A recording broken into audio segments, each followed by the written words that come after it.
Senseiya The Lost Canvas est un des spin-offs les plus populaires de l'univers Senseiya, en partie pour ses chevaliers d'or. Ici, je ne vais pas rentrer dans une analyse poussée de chaque chevalier, je vais simplement vous donner mon classement personnel de ce que je pense être les meilleurs chevaliers d'or de l'œuvre. C'est pas un classement de puissance, je vais classer les personnages selon deux critères, leur utilité et utilisation dans l'œuvre, et puis mon ressenti global sur le personnage. C'est donc un classement purement personnel. Ce classement fait suite à une relecture complète de l'œuvre. J'ai donc en tête l'ensemble des personnages, me permettant cette comparaison. Je vais pas prendre en compte les Gaiden ou Chronicle qui sont sortis quelques années après, pour la simple et bonne raison qu'un récit, il est censé se suffire à lui-même. Je jugerai donc les personnages tels qu'ils ont été pensés et présentés par Teishi initialement dans son manga. Découvrons donc ensemble mon top 12 des meilleurs chevaliers d'or de Senseiya The Lost Canvas. Numéro 12, Cardia du Scorpion. Alors oui, je commence fort avec un personnage qui est très apprécié des fans, mais après ma lecture, il en ressort que le personnage il est sous-exploité et plutôt mal utilisé. Son histoire dans le manga elle est peu développée, ce qui est pas un problème en soi pour un personnage secondaire, mais ça en révèle trop peu pour le cas de son cœur notamment, pour que ce soit vraiment intéressant. Il a une fonction, ralentir Adamante, il le fait, point. Rien de spécial à dire sur le personnage, qui n'a pas un énorme intérêt dans l'histoire et qui est clairement interchangeable avec n'importe qui. Son combat est cool, mais sans plus. Numéro 11, Dégel des Verseaux. Clairement, Dégel et Cardia sont pour moi au même niveau. Ils ont tous les deux le même objectif, protéger quelqu'un, Cardia va protéger Dégel, et Dégel va essayer de sauver Unity. Et ils ont la même mission, récupérer l'oricalque de Poséidon. J'ai pas vraiment apprécié en fait son arc narratif à Dégel, avec un combat de Megazord / statue géante de Poséidon qui m'a totalement sorti du récit. Le personnage il est assez peu inspiré je trouve, c'est plutôt un Camus bis sans âme. J'aurais pu le mettre 12ème, mais comme je suis Verseau, je pouvais pas le mettre à la dernière place. Pour moi c'est un personnage qui est plutôt oubliable, et c'est dommage parce que son duo avec Cardia il fonctionnait assez bien. Numéro 10, Elcid du Capricorne. Encore un personnage très apprécié des fans, alors j'ai rien contre lui, à vrai dire, je lui trouve ni point positif, ni point négatif. Il est fort, mais pas trop. Son problème vient surtout du fait qu'il intervient dans un arc qui est particulièrement mauvais dans le manga, et ne doit sa popularité qu'à l'anime qui lui a donné une seconde vie entre guillemets. Il apporte pas grand chose, il aide un petit peu Tenma à sauver Sisyphe, mais c'est aussi grâce à Sisyphe qu'il viendra à bout des dieux des rêves. Finalement il a pas de développement, il a pas de passé dans le manga, il est clairement, à l'instar d'un Cardia et d'un Dégel, un gold interchangeable qui n'a pas vraiment de saveur. Numéro 9, Chion du Bélier.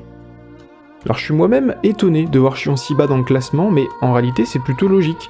Alors le personnage il est pas mauvais, et il aurait même pu être excellent, notamment via son passé avec les armures qui était vraiment très intéressant, mais il est quasiment pas exploité de toute la série. On le voit un petit peu au début, un petit peu à la fin, mais il a jamais vraiment été utile. En tout cas, pas autant que les autres Gold. Il aura sa petite heure de gloire, notamment dans son combat contre Rune, avec un beau message laissé par Teishi en hommage à son rôle dans Senseiya en tant que grand pop. Mais sinon, on le voit très peu, et il intervient très peu. Et c'est dommage de ne pas avoir pu exploiter ce personnage plus que ça. Numéro 8, Régulus du Lion. Alors j'entends déjà les rages en commentaire, non, Régulus c'est pas un bon personnage, très loin de là. Et encore, pour ceux qui me connaissent un peu, j'aurais clairement pu le mettre dernier, mais ma lecture récente m'a fait revoir légèrement mon avis sur Régulus. Alors Régulus, c'est l'archétype classique du personnage qui n'a pas de raison d'exister autre que celle poussée par le récit. Je m'explique. Régulus, il arrive à peu près à la moitié de l'œuvre, contre Violate, et est montré comme étant un petit génie qui parvient à dépasser ses limites pour vaincre son adversaire. Ok, puis, il sera totalement surclassé par Réac. On le reverra après contre un Radamant divin qui est boosté aux hormones, duquel on apprendra que son père Ilias du Lion a été tué donc par Radamant. Et c'est là que le vrai problème de Régulus, il arrive. Il devient surpuissant et capable de copier n'importe quelle attaque, ce qui n'avait pas du tout été montré auparavant. Contre Violate, l'autrice elle avait mis en avant son analyse et sa capacité à comprendre les attaques de l'adversaire pour les retourner contre lui, mais là c'est au-delà de ça. Il peut reproduire avec exactitude et la même puissance toutes les attaques qu'il voit. Créer une telle évolution dans un personnage secondaire et sans raison, c'est pour moi trop facile et ça n'a pas d'intérêt. Et le pire, ça vient ensuite dans l'utilisation de l'Athena Exclamation qui est clairement du n'importe quoi. Qu'il lance une attaque aussi puissante qu'une Athena Exclamation, ok, ça je peux comprendre. Qu'il arrive à copier les attaques des Gold, ok, je peux comprendre. Qu'il arrive à lancer une Zodiac Exclamation, c'est pas très crédible, mais ok, ça va encore. Mais qu'il lance une attaque où il est censé y avoir 3 Gold, seul, là c'est juste une incohérence totale et une non-compréhension de l'attaque par l'autrice. L'Athena Exclamation, ce n'est pas juste la puissance, c'est aussi avoir 3 chevaliers pour la lancer. Le personnage est clairement juste du fanservice pour faire baver les fans, et c'est en plus confirmé par les scènes très sexualisées entre lui et Radamant. Je suis très déçu par ce personnage, de ce qui a été fait avec lui, et surtout, ce qui a été fait au détriment d'un des héros, Yato, qui devait clairement avoir le rôle de Régulus. Un personnage donc qui est mal écrit, qui est mal exploité, qui est utilisé juste pour les fans, sans aucun développement cohérent, et uniquement pour vendre des tomes. C'est le pire personnage de l'œuvre. Mais ses combats sont cool, contrairement aux 4 autres qui sont plus bas, d'où sa 8ème place.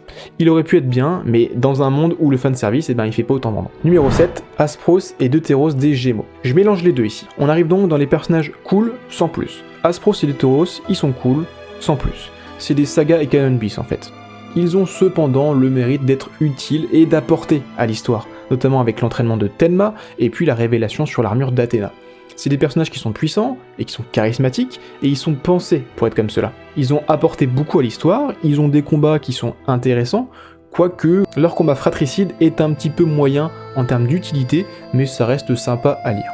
C'est des personnages que j'apprécie et que j'ai aimé redécouvrir dans leur Gaiden, d'où leur place 7ème. Numéro 6, Albafika des Poissons.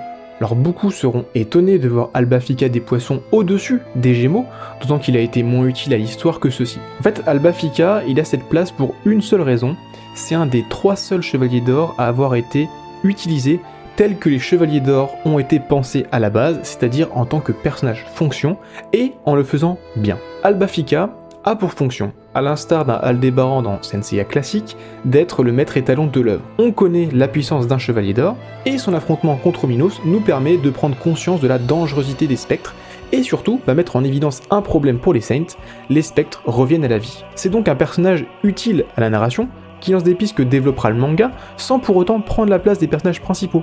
C'est le bon personnage secondaire par excellence, d'où cette place. Numéro 5, Doko de la Balance.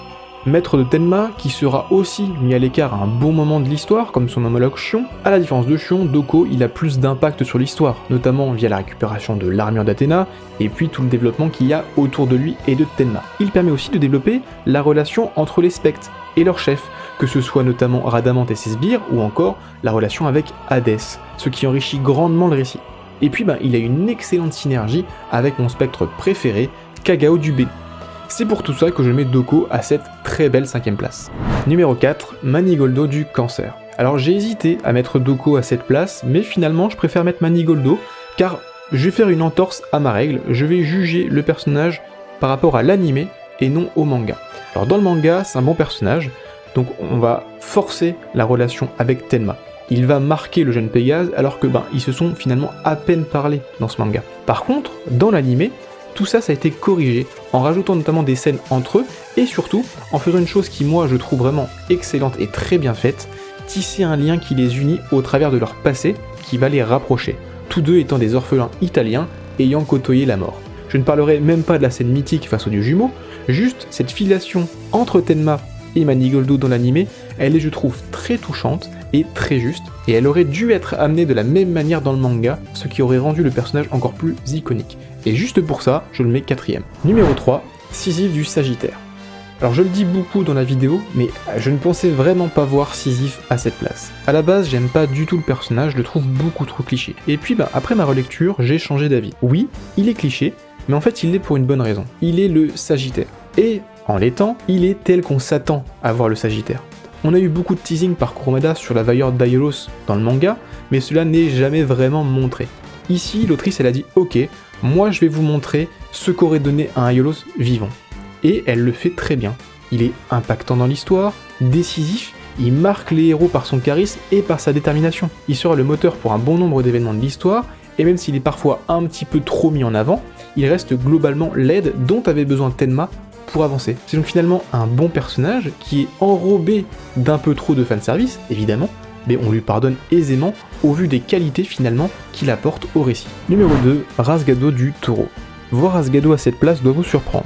En fait, c'est le deuxième des 3 Gols que je trouve le mieux utilisé.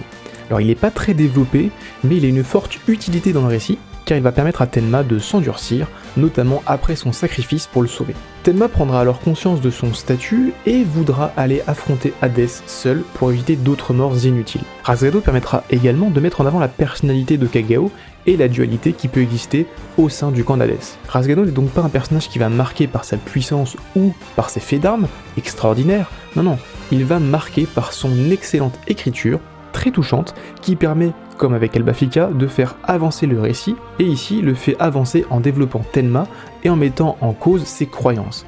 Un super chevalier d'or qui aurait dû inspirer tous les autres. Numéro 1, Asmita de la Vierge. Bon bah, Asmita, je sais même pas si je dois développer plus que ça, c'est le chevalier d'or le plus intéressant dans l'œuvre, tant par ce qu'il apporte que par ce qu'il raconte. Il va permettre à Tenma de se dépasser et va être le premier à remettre en doute sa détermination. Il permettra également, au travers de ses propres questionnements, de développer l'intérêt de protéger Athéna. Il posera la question du bien fondé de vouloir continuer à vivre et, au travers de ses questionnements, questionnera également Tenma. Asmita a déjà fait son choix lui, mais il laisse à Tenma l'opportunité de décider de la suite. Soit il arrive à être suffisamment fort pour obtenir les fruits des enfers, et donc d'être digne d'Athéna, soit il n'y arrive pas, signe que se battre pour Athéna n'a pas d'intérêt, car si Pégase ne peut pas, personne ne devrait. Il sera celui qui créera le chapelet permettant la non-résurrection des spectres, et réparera également l'armure de Tenma, signifiant son évolution en tant que personnage, mais aussi en tant que protecteur d'Athéna. Un personnage marquant par son impact sur l'histoire et sur les personnages, mais aussi par son charisme et sa force tranquille qui font de lui un personnage mystérieux et mystique dont on a envie de découvrir le passé. Clairement, c'est le personnage le mieux écrit par tout ce qu'il apporte dans le récit, extrêmement bien exploité et mis en avant par Teichirogi, qui va développer Tenma et l'histoire avec une subtilité qui est plutôt étonnante et qui permet de mettre en avant Asmita sans jamais que celui-ci ne prenne la lumière sur Tenma. C'est l'un des meilleurs personnages de Zo's Canvas et sûrement même un des meilleurs personnages de tout Senseiya. Merci d'avoir regardé cette vidéo, j'espère que mon classement vous aura permis de voir la valeur de certains personnages et de remettre en perspective votre propre classement. N'hésitez pas d'ailleurs à me présenter votre classement dans les commentaires si ça vous dit. Pour ceux qui veulent plus de Senseiya, je vous invite à me suivre sur mes différents réseaux sociaux, Twitter, Facebook, Instagram, ou à me rejoindre sur mon serveur Discord, les liens sont dans la description. Sur ce, je vous dis à la prochaine, ciao tout le monde.